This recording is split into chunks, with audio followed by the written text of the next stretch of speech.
foi aqui que nasce a ideia de que a educação poderia ser transformada através da abordagem espírita, entendendo-se educação espírita, não educação doutrinante, catequista, não é, do espiritismo, de se fazer uma catequese, uma imposição do espiritismo.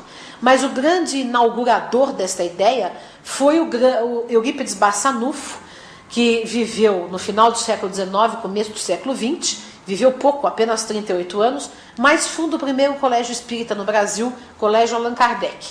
Esse colégio Allan Kardec tinha extrema semelhança com algumas propostas do colégio Yverdun de Pestalozzi, embora o Eurípides Barçanufo não tenha conhecido a experiência do Pestalozzi.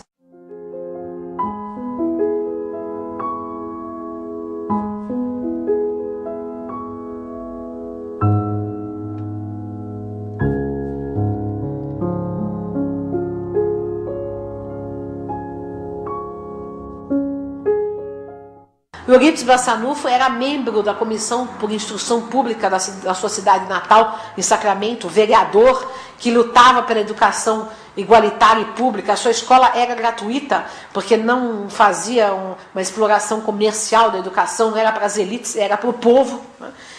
A Amália Franco, idem, era uma mulher feminista que batalhava pela igualdade da condição da mulher na sociedade, numa época, por exemplo, em que as mulheres que davam, entre aspas, um mau passo na vida, só tinham dois caminhos, ou o convento ou a prostituição. Ela propõe a profissionalização da mulher, então ela cria cursos profissionalizantes, abrigo para as mães solteiras, para que elas pudessem se autossustentar, causando escândalo na sociedade de então.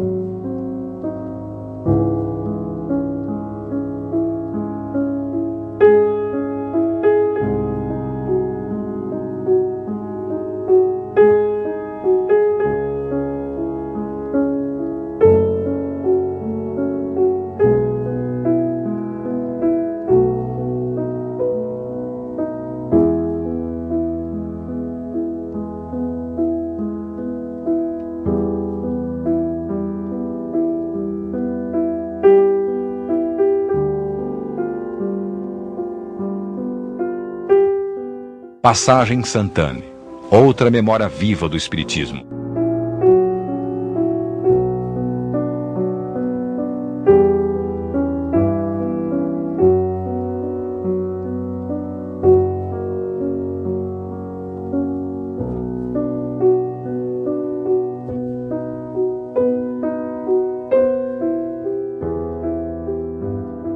A partir de abril de 1860, a Sociedade Espírita de Paris e a Revista Espírita tinham como nova sede o seguinte endereço: Rua Sainte-Anne, 59, Passagem Sainte-Anne, primeiro andar, porta da esquerda. Neste local, Kardec realizou a maior parte da codificação do Espiritismo.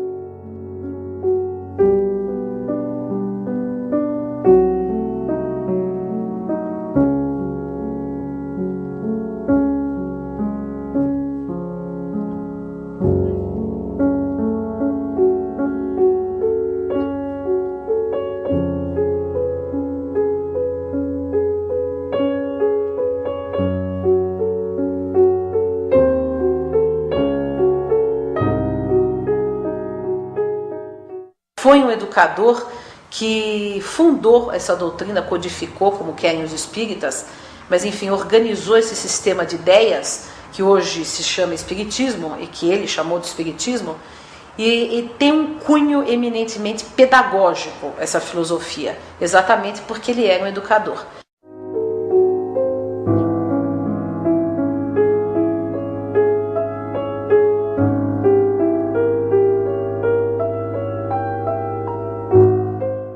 O professor Rivail, agora conhecido por todos como Allan Kardec, residia oficialmente na vila de Seguir, apesar de praticamente viver na Passagem Sainte-Anne. Nos afirma seu biógrafo Henri Sauce, que Kardec, depois de haver discutido pontos mais difíceis da psicologia e da metafísica transcendental, mostrava-se expansivo, esforçando-se por distrair os convidados que ele frequentemente recebia na Vila de Seguir.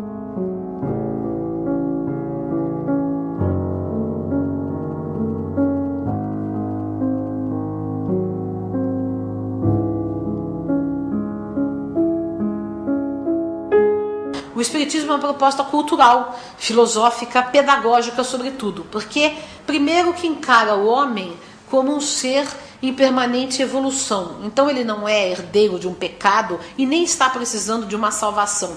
E nem precisa de intermediação num possível projeto de salvação. Ao contrário, ele está engajado num projeto de educação. Porque nós somos espíritos em constante aprendizado, estamos indo para o caminho da perfeição, e o Espiritismo reconhece no ser humano, dá ao ser humano a jurisdição de si mesmo. Ele é responsável pela sua educação, pela sua evolução. Ele não depende de intermediações divinas, hierárquicas, religiosas, nada. Ele é responsável por si. Então, nenhuma doutrina religiosa, filosófica, científica reconhece tanta autonomia no homem quanto o Espiritismo. Porque essa autonomia não se limita também à vida terrena, ela transcende, né? Uma autonomia espiritual para a eternidade. O homem vai construindo a si mesmo no decorrer de múltiplas vidas num projeto de educação transcendente. Essa é a visão cósmica que o Espiritismo propõe. Então o educador Rivail se transforma no educador Kardec, que se ele antes propunha como Rivail uma educação das crianças para o aqui e agora, como Kardec, ele propõe uma educação do espírito para o aqui e para o além, para o agora e para o infinito, como um projeto permanente de evolução da humanidade.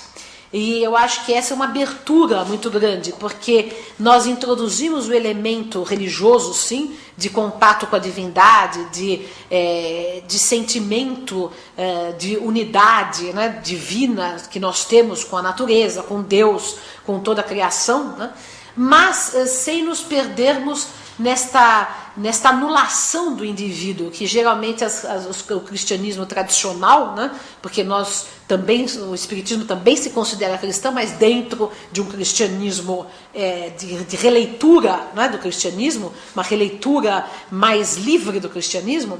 Então, dentro dessa concepção, o homem ele assume a sua posição de criador, de co-criador, de construtor do seu próprio destino espiritual, livre, com o direito e o dever de se autoconstruir, de se educar, de evoluir, participando ativamente da construção social, política, da vida, quer dizer, engajado na sociedade, interagindo com ela, indo e vindo em processos reencarnatórios, mas sempre interagindo com a matéria para um dia atingir a perfeição. Kardec colocou implícita na toda a obra espírita, essa visão pedagógica. Se a gente lê o Espiritismo com olhos pedagógicos, vai notar que existe uma filosofia eminentemente pedagógica. Só que essa pedagogia se transfere para o infinito, né? Quer dizer, ela transcende a pedagogia só da criança, do aqui e agora, da inserção do homem na sociedade.